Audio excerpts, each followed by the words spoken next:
Can you help? Can you help me? Can you help? Self-Helpless! Can you help? Can you help me? Can you help? Self-Helpless! Can you help? Can you help me? Can you help? Self-Helpless! What's up, everybody? Welcome to another episode of the Self-Helpless podcast. I'm Delaney Fisher. I'm Taylor Tomlinson. I'm Kelsey Cook. And today we have an amazing guest today. I love her so much, not just because she's one of my clients, but because she is such a brilliant person. And God, she gave us so much good stuff today, really. But she is a self-care and stress management coach. She's a mom. She runs, a thriving business. She's going to be telling us about like how to maintain and set boundaries during this time while working from home, especially if you have kids, whether you're, a single parent, you have a partner, all the things. I really just enjoyed that episode with her. Yeah, you put it so well, Tay, where you were like the second we were done interviewing her, you're like, I want to go implement everything she just said right now. Like she gave so many good pieces of information, and I feel like we all just lost all this structure in our lives with quarantine, and she just gave a lot of really brilliant tips on how to bring that back and have boundaries.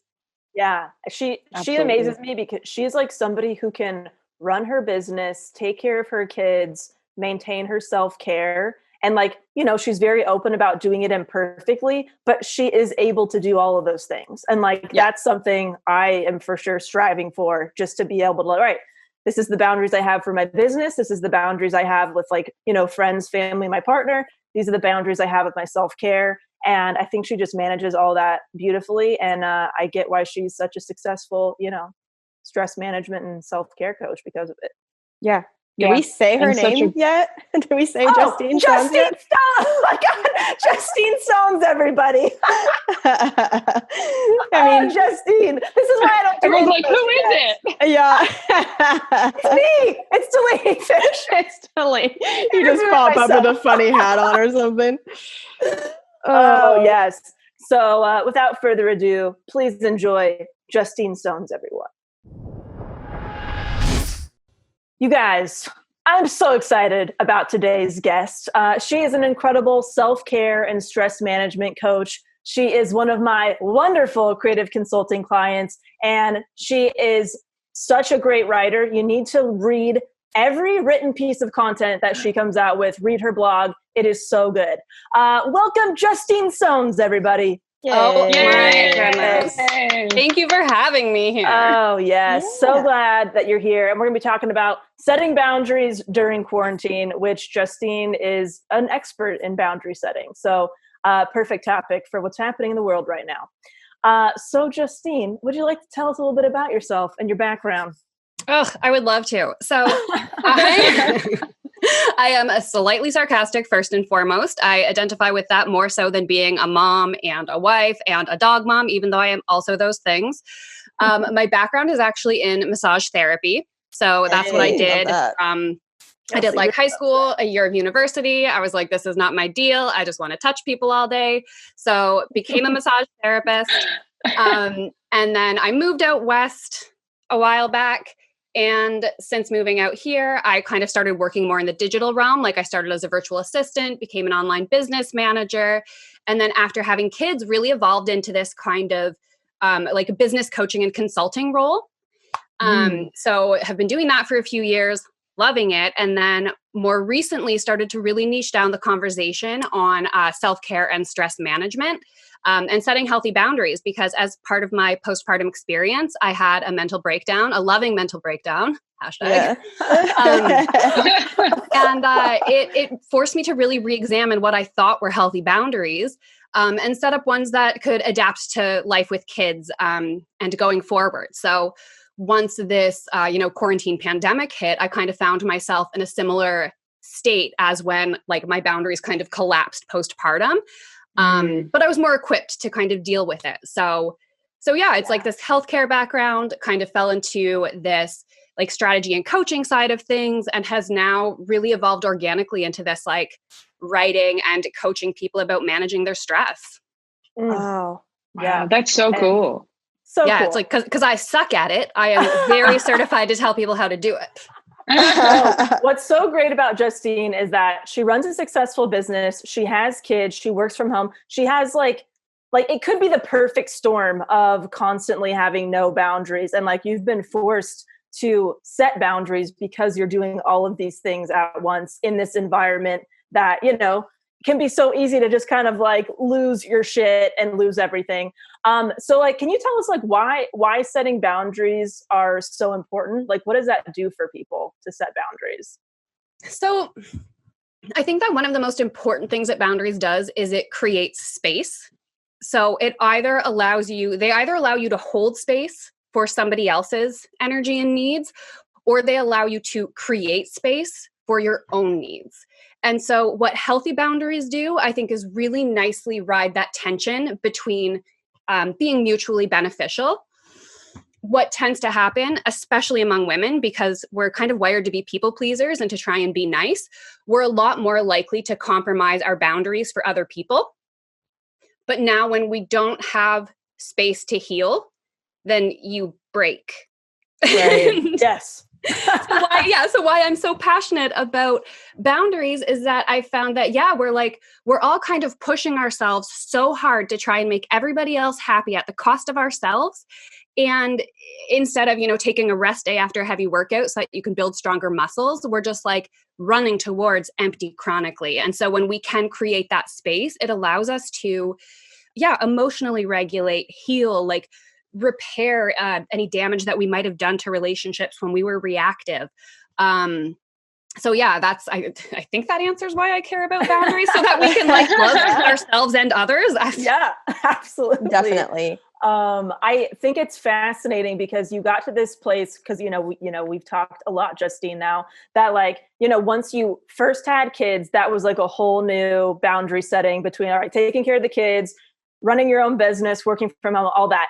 And then, but the kids would go to school or, preschool or daycare, whatever, you'd have that like little space, right? So now everybody's home, right? Like everybody's home, the kids are home, husband's home, and everybody's going to kind of like, start from scratch with how shit works now, especially your boundaries. So like, how in the world have you been able to set boundaries with everybody in your space? What does that look like right now? Very messy. So I mean, in terms of a very like practical physical boundary setting thing, one has been that like when my door is closed, the kids don't come in because I'm working. And they suck at that, but we are practicing. I'm like on a call with my therapist and talking about how I can't get any time alone, and I'm like crying and whatever. And then my kid comes running. He's like, "Mommy, what you doing?" I'm just like, "I'm getting space from you. Thank you for that." So to the first best case scenario is that they answer closed doors. But one of the things that I really struggle with in terms of like setting a boundary is that to recharge, recover, whatever, I'm very introverted and very sensitive to stimulus. So like loud noises will make me want to like curl up and die. So I have to find ways to actually physically block out all of the chaos of having the kids around, because I have 2 boys that are both under the age of 5.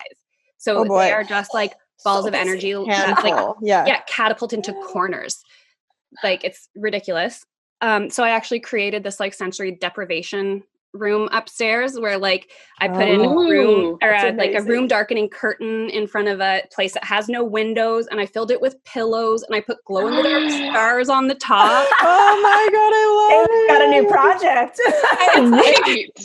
It became this thing that it was like, when I need to like really get away, it's like, this is no joke. Mommy needs to pretend the world doesn't exist, and I go and hide. Yeah. I fucking love that. That is so oh my God. Justine. You made like an adult pillow for it, basically. 100%. Yeah. Well, and it's like, I am, lucky enough that I have space that I can get away to. Maybe some people have a closet. Maybe you literally just have your bed. But like anything that you can do that creates an escape from whatever it is that's like creating the increased stress response. Yeah.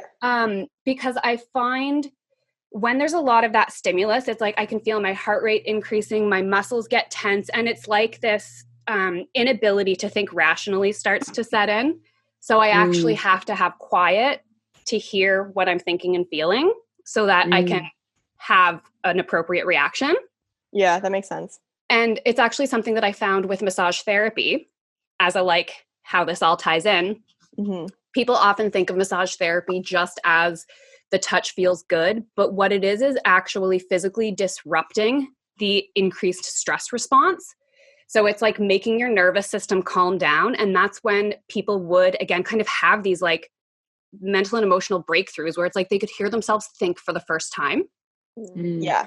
So what I really try to do is bring that practical stress management practice from a really clearly boundary place like a massage therapy room and help people create that in whatever chaos they're living in right now.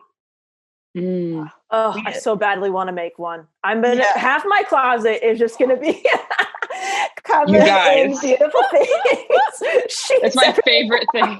That's my favorite thing I've heard on this podcast in a long time. I'm already like, I'm going to put up my Christmas tree in the closet and I'm going to put up sheets. I'm so excited. Oh my goodness. It's the best. My friend, after college, she used to have what we called a fairy corner in her apartment. So it was like kind of similar, but she also used to make like big giant, before coloring was like a cool thing to do. She would do these giant cutouts of fairies and just like color them beautifully and plaster them across the wall. And it's like, just creating that like play and wonder and creative expression that is literally just to make you feel safe. Yeah. Yes. I actually did that in college in one corner of my bedroom because the Artist Way talks about that if you're going to like tap into your creativity, it's so much about how you felt when you were a kid. And I had become really just focused on like work and was having trouble doing that. And so I think my mom still had some of my like childhood bedding. And I think we had like a Beauty and the Beast sheet or something like that. Anyway, I had like tacked something up and put like stickers from when I was a kid, all this stuff around just in one corner and a little desk. And I would go there and try to write. And it was a lot easier because it was just like, okay, this is not supposed to be like this militant just typing on my laptop every day. It's supposed to be fun. I'm supposed to be looking at this as like play, not work.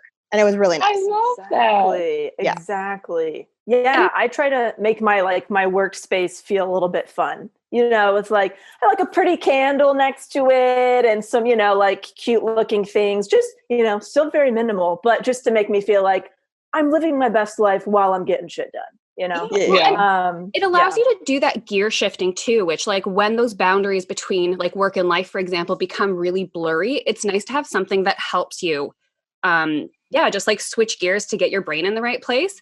And even in terms of like creating this safe space. So one of the things that I've really like wrestled with in this boundary setting practice is how do I set boundaries that protect me so that I can heal, because motherhood brought up all of these things that I didn't realize I had packed away. Like I thought I dealt with all of my childhood baggage and it was just like, oh no, there's a moldy layer underneath that the moth got to. And now that's comes to light. So like, this is great. But now I'm also trying to keep you alive as in my children. And the more aware that I become of the healing that I have to do from my childhood, the more that I'm like, oh shit. So as I'm like creating these spaces for myself, I'm trying to also really encourage my children to create these spaces in terms of like, we got them bunk beds and put sheets around it. And it's like, when you have big feelings, it's okay to feel them. You're allowed to be mad. You're allowed to be frustrated. You're never allowed to take it out on me. You're not allowed to take it out on your brother. Like you can go to your room, you can scream into your pillow, you can like dance around. Like there's all these healthy ways that you can release those pent up feelings that don't do damage to someone else or to yourself. Yeah. Will you be my mom? I know. You're such a good mom, Justine. Oh my God. You're just hashtag woke. Okay. That's world's most adequate mom. No, but that's so much better than suck it up. I'm really bad at playing with it though. Like my kid will be like, oh mom, can you like pretend this? I'm like, no, I am 30 fucking 2. Like I am I know that is not hot lava. Go talk to your brother. Like, oh my God. I'm a double-edged sword. Don't That do makes that, me feel Justine. Don't diminish what a good mom you are. Yeah. Yes. Just take the compliment. That's right. As a woman, take it. Yeah. That's such a okay, female I thing to do, will. to go, actually, no, I'm a shit mom and I shouldn't have even. But it's really funny though, because it's there's a therapist who's Vancouver based. Her name's Hillary McBride. She's brilliant if you haven't explored any of her work. And she recently had a workshop in town about emotional regulation when you are parenting. Because again, it's like when my children are acting out, especially now because in quarantine, like they miss their friends, they're bored, they don't understand what's going on. Like my kid keeps asking me, I was watching The Good Place and I'm like, oh, it's about the afterlife. He's like, are they there because of the coronavirus? Oh my No, God. why? Are there no follow-up questions? Like, Oh my God. but yeah, so we were talking about when they do act out and trigger my emotional reaction, which is my shit, not theirs. There has been more than one case where I do lose it at them. You know, like I yell, I have to remove myself. I've done something that feels like acting out of integrity with how I want to show up as a mom. And so when we use healthy boundaries to navigate the tension of relationships, as an adult, we have equal responsibility to show up and mend broken fences. But in the parent-child dynamic, the onus is completely on me to repair. And so what's been modeled, like to me and to a lot of people that I know, is that our parents didn't have the tools to help us develop that emotional regulation. So it was often, you're fine, like suck it up. From a place of love, they didn't know what to do. But so now it's like, I'm trying to use this conversation around boundaries to figure out how can I safely express the way that I need to, so that I can heal, so that I can repair the relationship with my children, because I'm trying to model it for them to go forward. Ooh, you killing it, man. I'm like, It's a tiny task that you're I'm just trying to tackle. Yeah. just trying to raise myself. Yeah, right? Didn't you also say that you're a fan of noise canceling headphones too, Justina, like with boundaries setting? I was just going to bring that up with like, even if you don't have kids, if you are in a relationship living in a small space, like that has been a game changer. Kane and I had so many fights about that before noise canceling headphones came into our apartment, and it's made a huge difference. It was actually also something that when our eldest was born, my husband got a good pair of sound canceling headphones, because when they're babies, they just cry for no reason. Like it just period the end, they're developing their lungs. And I would become so agitated by it because I was biologically wired to, but he would put on sound canceling headphones and just hold the baby. And he's just like, well, he's clearly fine. He's alive, like whatever. And so that created for him the boundary to deal with the thing at hand. And I could leave the house because otherwise I would just cry as well. Yeah. But yeah, so I use sound canceling headphones now. And what I run into, because I have a very busy brain, there's often like a background voice that's constantly playing. And so I have to occupy that voice. And so when I'm working, this is a really embarrassing like habit that my husband discovered, is I put my sound canceling headphones on and I sing Oh my God. Yes. really loudly. So it's like, I'm like embedded in these spreadsheets doing research and like just belting out Taylor Swift. He scared the crap out of me the other day in the middle of that. But it like helps to create that distance and distract my anxiety and allow me to breathe so that I can calm down. This will make you feel better. Kane was recording his podcast and I put headphones in, and I thought I was like way far away from where sound could pick up. And I didn't even realize that I had like started singing along to what I was hearing. And then that episode came out and he told me after, he's like, by the way, like you can hear you singing in the back of our podcast episode. And I was like, what? Like, oh my God, I'm horrified. Also, like, I'm so sorry that I caused any noise. And he's like, yeah, I don't know what you're thinking, man. Like we have like a 1-bedroom apartment. I don't know like where you think you were singing from, but it for sure picked up. I was like, oh God, I felt really bad. That's so funny. What were you singing? God. Beyonce? Ariana Grande. Oh, yes, close killing it. to Beyonce. Yeah. Taylor, Kelsey, do you have any? I have obviously more questions as always, but do you have anything that you wanted to like ask about your own boundary setting or ask Justine about? I was curious about, okay, so you talked about that you had kind of like a breakdown after you had your baby, and then you started to feel, did you say you started to feel a little bit of that come back right now with the quarantine? Mm-hmm. So what specifically did you go, okay, so I'm having these feelings again, but here's what I learned from the first time that I'm going to apply to right now. Like, what were some big things that made it easier this time around? Yeah, so I think that probably that's a really good question, by the way. Oh, thanks. One of the things that I really learned the first time around was I had built all of these self-care practices into my routine almost subconsciously. So whether it was like getting enough sleep or having alone time during the day or riding my bike, those were all things that I naturally did to emotionally regulate. And so after having kids, all of those coping mechanisms were kind of taken out from under me, especially after my second child, because my husband was working all the time. We didn't have childcare, blah, blah, blah, blah, blah. And so that's part of where, under healthy circumstances, I would like feel the stress start to build up and then I manage it. And then I feel it build up and I manage it. In the absence of those coping mechanisms, it's like it started to stack. So how that began to express for me is it was like in terms of my mental health, I was having a lot of trouble sleeping. Like I was having a lot of insomnia episodes. I was really struggling to keep on weight. My mood was really low. And these were all things I would just kind of like dismiss. I'm like, oh, I'm fine. It's probably like, it's just stress, just stress, just stress. Yeah. And then it got to the point that I started having like these intrusive thoughts but I still kept ignoring it. And then it wasn't until my doctor called me out and was just like, hey, like lovingly, you're not okay. You have to go downstairs, call your mom, get some help, blah, blah, blah. So all of that happened. I started slowly building back in the childcare, getting meds that worked for me, getting exercise, yada, yada.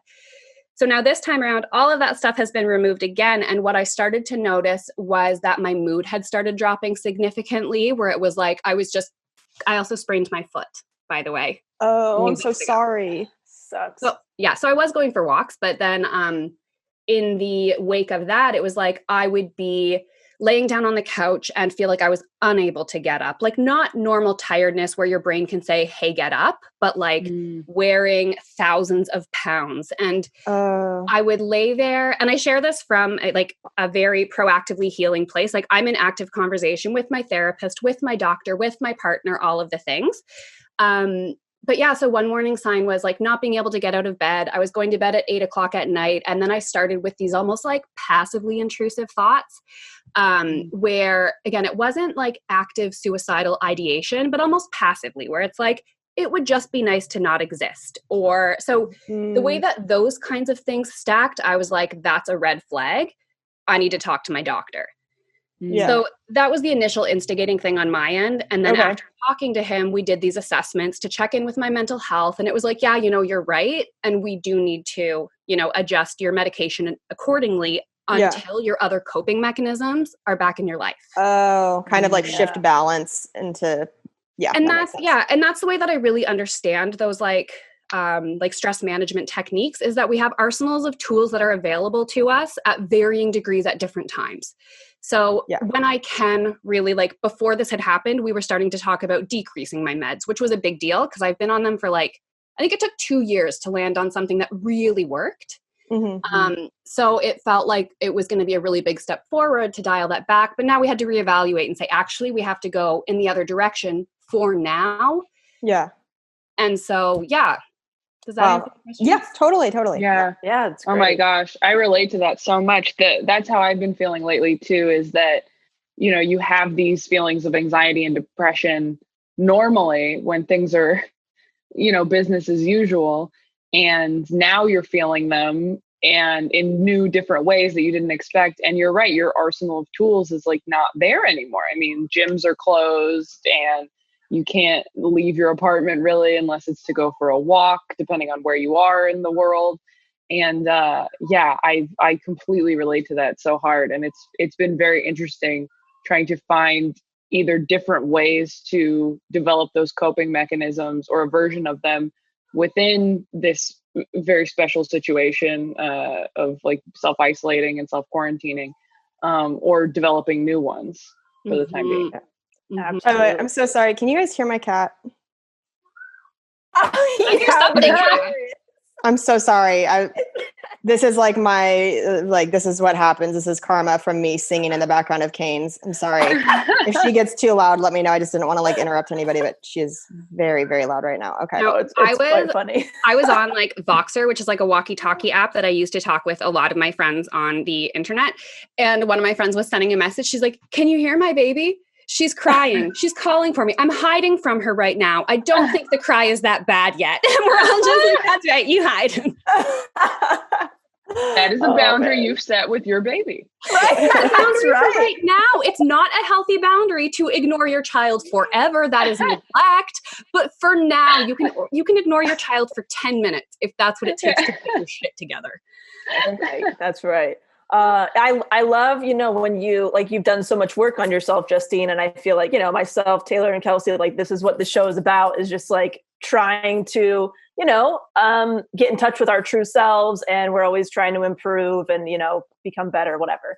Mm-hmm. But like knowing what your warning signs are, because everybody's are so different, like knowing like, oh, I see what's about to happen. If I let it go, this is, history will repeat itself. How do I kind of stop the pattern?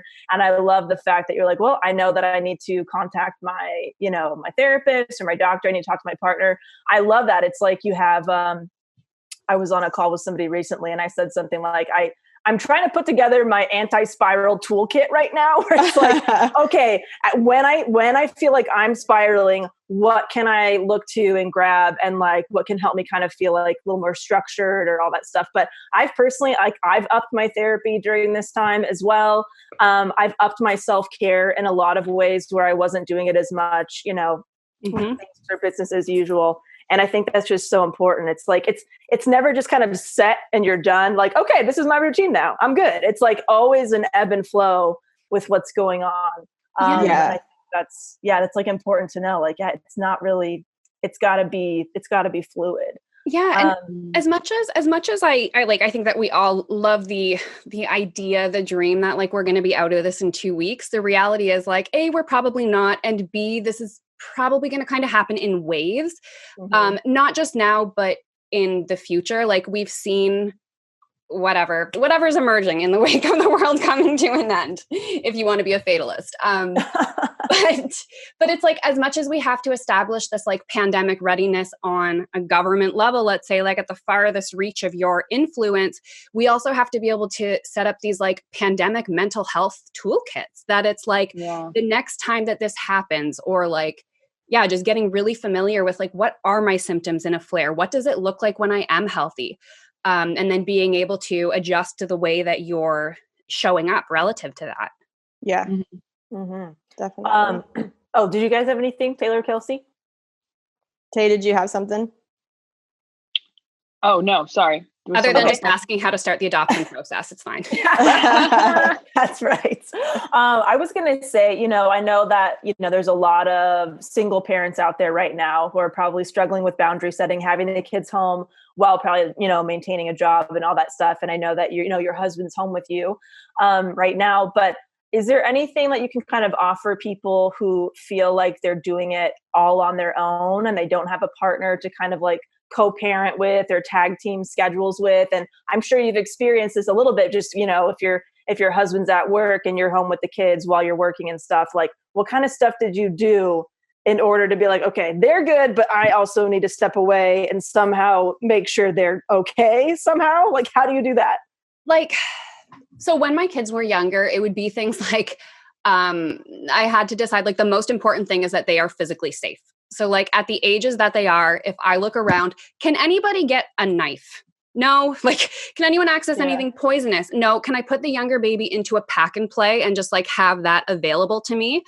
And I would like practice saying with my kids, because one of the things is kids are a lot smarter than people tend to give them credit for. And you have to repeat things a ton, but they learn. So I had to start to communicate like, mom needs a few minutes to collect herself.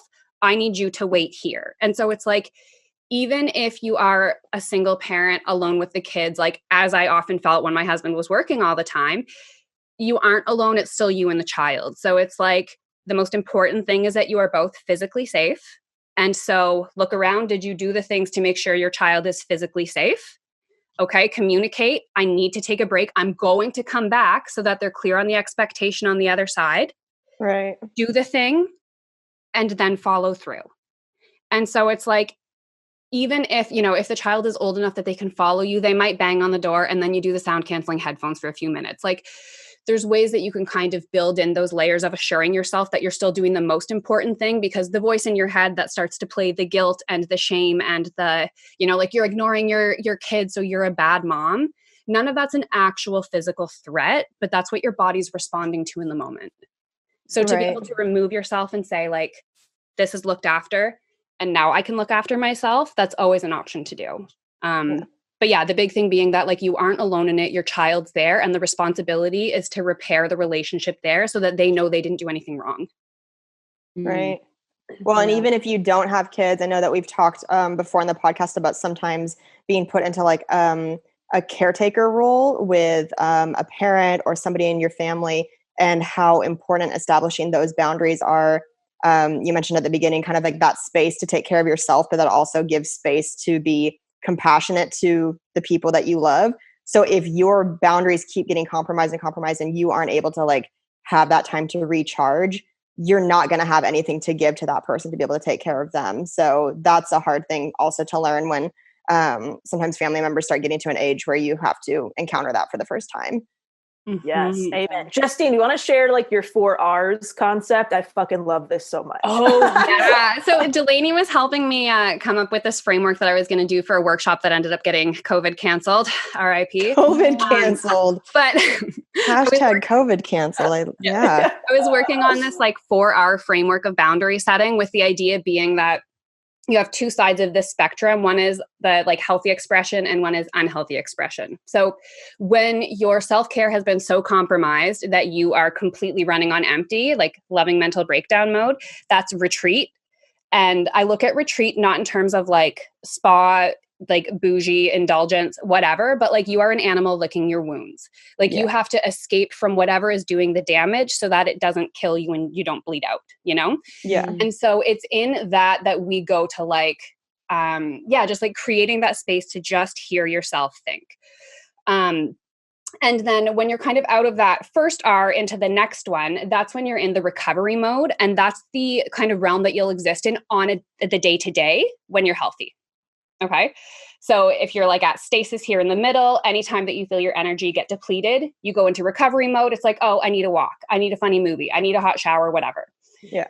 When you're in a place where you're actually ready to give to people, when you know that like your yes is a full-on yes, that's when you actually have reserves to give from. So the goal of taking care of yourself, filling your cup, putting on your oxygen mask is so that you have those reserves to give from. Why that actually matters is because this is like kind of on that individual and immediate community level. I believe that what so many of us actually want to do is change the world, because it's a burning shitstorm right now, and that requires revolution. But again, if you can't even show up for yourself and your immediate family and friends, then you're not ready to show up for the revolution yet. So the idea is that we have to master taking care of ourselves and setting these healthy boundaries on the most basic intrinsic level so that we are able to show up in meaningful ways in the rest of the world. Mm-hmm. I love that. That's so good. I'm very, telling you, very well put. Yeah. you're fucking killing it out there. Yeah. And I'm only sweating a little. It's just shaking and sweating just a little. It's fine. That was really good. I really like love that. I love the example that you gave to me once, Justine, where you're like, look, it's something about like when your kid does something, instead of just saying like, please just stop doing that. Like when you're working from a place of reserves, you can say, this is why I want you to stop doing this, because X, Y, and Z, right? Like you can actually explain to them and communicate with them on a totally different level. Yeah, it's that I can expend the emotional labor required to have that conversation. And that shows up like not just with my kids, who again are the most deserving of my time and attention, but then also with my partner who's deserving of my time and attention, because love him dearly, he is a white male and like privy to all of the limitations that perspective brings. So while that might be a very triggering, infuriating dynamic for me on a large scale, and I will not extend emotional labor for a white man on Twitter, I will extend that emotional labor to my husband because he's in my inner circle. So it's like in the same way, these boundaries allow me to say like, I need reserves for you, my child, you, my husband, you, my whatever, but I don't need to extend all of those other people who don't actually matter into my internal boundaries. Got it. I love that. That's so Amen, good. sister. Yeah. I think the last question I have for you, I don't know if Taylor and Kelsey have anything, but just like, what are the top 3 best things you've done for setting boundaries that have maybe changed your life the most? And maybe these change a lot, but is there like top 3 that kind of stick out in your mind that could be takeaways for us as well as our listeners? I mean, like, aside from that initial, just like creating physical space, I think that being able to stand up and say to somebody, the way you're treating me is not acceptable. Like, I love you, and the way that you're treating me is not acceptable. Let me think, that would be one. The ability to set a boundary in a relationship because good boundaries will keep the negative out while letting the positive in. So being able to have boundaries in relationships that say, I can see you as a whole and wonderful and loving person, and that behavior is bad. Yeah. But it's like, like, so holding yourself to that standard of saying, I deserve this, holding other people to that standard of saying, like, whatever, that's really cohesive. And, You got it. and again, like, I guess the third one just will consistently for me come back to making space to hear yourself, because what we really want is to feel this sense of belonging, but you can only belong when you're actually being who you are, instead of reaching for that external validation. And you find that by finding quiet. Yeah. So true. So true. Justine, you're awesome. Thank you for coming on. It. Yeah. That was so much good information at once. I mean, it really was. I can't wait to get off this call and apply everything. I think one of the like best things that I actually hear from people that I work with is they're like, I'm a really good integrator for therapy. Because it's like with my work as a coach, it's like people go to their therapist like once every however, but then they have me along the way for like, okay, so this actually came up now. And it's like, up. Yeah. That's right. I love it. Well, Justine, where can people find you? Plug all your stuff. Yeah. So first and foremost, sign up for my newsletter, which is called The Friday Feels. It is the kind of email that you sit down with a cup of coffee or a cup of tea or a glass of wine and really pour over. And if you are in the States, you can sign up by texting The Friday Feels, one word, to 33777. That will kick off a little get you signed up thing. And if you are anywhere else in the world, you can go to bit.ly/The Friday Feels, as in bit.ly/The Friday Feels. And then, I'm also on Instagram and Twitter at Justine Sones. I am funnier on Twitter. Love the honesty. Well, thank you so much. Your quote. Why don't you, the last thing, what's your quote? Yeah, we almost forgot quotes. I know. I had a lot of them. Oh shit. It was on my saved Instagram. Shisa. Here we go. So it's by Sophie Haywood. And it's, the older I get, the more I see how women are described as having God mad, when what they've actually become is knowledgeable and powerful and fucking furious. Oh, yeah. So good. I love that. That's great. Love it. Oh, so good. Well, Justine, thank you so much. You're amazing. Love you. I'll talk to you soon. And and stay well. I hope your day doesn't suck. Yeah, yours too. All right, bye. Bye. Bye, Justine. All right. Loved having Justine on. She was fantastic. Oh, you guys. My gosh. The I'm making a pillow fort today. I know. Me too. Seriously, that's like the first thing I want to do after we're done podcasting. I'm so excited. Yeah, like so fun. That's so much hygge right there. That's like the ultimate hygge, right? That's right, dude. I forgot about that. Yeah. Oh yeah. Yeah, we should like fuck up, like get like hygge going right now and like really ramp it up right now. Oh my God. Get some blankets and candles and just, light it up. It's hard because we can't go anywhere. Like I'm like, I want to buy a bunch of pillows, but I don't know how to disinfect them. Well, and also part of hygge, I think, is that sensation of like, you go from being out in the cold to like back in and then it's warm and supposed to be cozy, but right now we're kind of like not able to have that contrast. You're just like always in your home. So Yeah, true. I mean, it has been gloomy in LA, if not raining, which has helped, I think. Like yesterday, it was pretty gloomy. The three of us were talking the other day about, maybe I should save this for segments. Should we do segments real quick, or should I read the iTunes review Read first? the iTunes review and then we'll do segments. Okay, let me do the iTunes review first. This is from A Connolly 138. And their review is, yes, this past month has been challenging on everyone. Podcasts have been an amazing outlet for me to either escape from or relate to the situation we find ourselves in. This podcast in particular fits that criteria through and through. I can't say enough good things about these ladies. Oh, and there's 4 exclamation points. What a That's nice so nice. review. Thank you, Really guys. nice. Yeah. Thank you. Feel free to go over and click on it. Leave us one. It's so Yes. easy. Even I figured out how to do it. There's no excuses. Took a minute. It took a minute. It took about 6 months for me to leave a review on our podcast, but it did happen. We've been doing this podcast for almost like 3 years. Yeah. I think it'll be 3 years in June, right? Yep. Yeah. Holy shit. That's so cool. exciting. That's so Yay, cool. guys. God, so many things have happened. Great stuff. Shall we get into some segments? Sure. Yeah.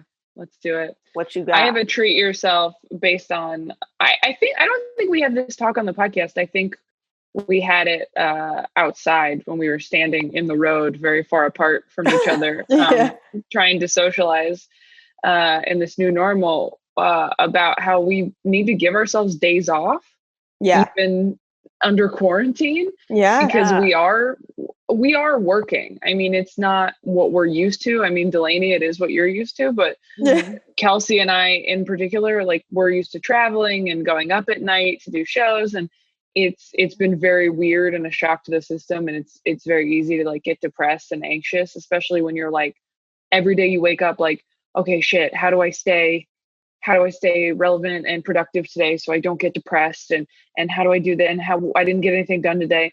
And so yesterday, Sam and I just like, we did nothing all day. We woke up really late, and we made breakfast, and we watched TV, and then we watched like 3 movies, and then we ate dinner and went to bed, basically. Like That's did not awesome. do Good for you guys. anything.